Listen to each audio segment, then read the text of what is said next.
L'association France Nature Environnement, FNE, porte plainte ce lundi contre une usine Sanofi dans les Pyrénées-Atlantiques. Selon nos confrères de France Info et Mediapart, cette entreprise qui fabrique la dépakine contre l'épilepsie émet des quantités astronomiques de rejets toxiques dans l'air. Une nouvelle affaire, dépakine.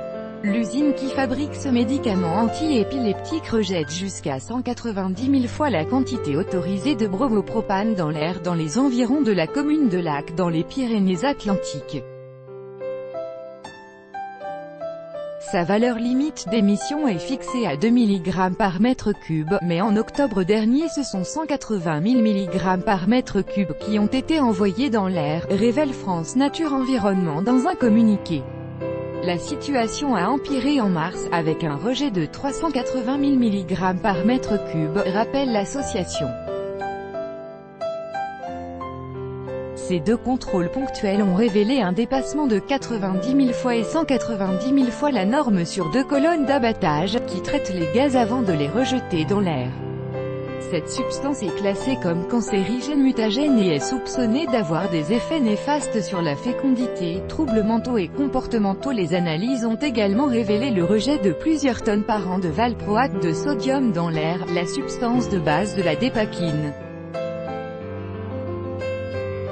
En tout, 5 polluants susceptibles d'être un danger pour la santé des habitants sont dans le collimateur de l'association. Les associations de riverains et les associations environnementales, qui siègent dans la commission de suivi de l'usine, se disent choquées.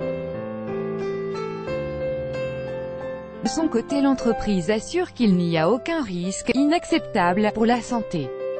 Sanofi a été mis en demeure de faire des travaux avant la fin du mois de juillet. Les associations en appellent désormais à l'arbitrage de la justice, alors qu'une réunion avec les services de l'État est prévue mercredi.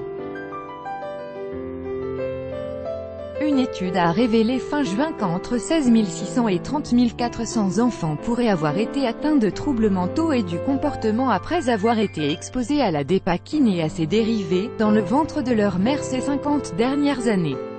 Une enquête menée conjointement par l'assurance maladie et l'agence du médicament, ANSM, contestée par Sanofi.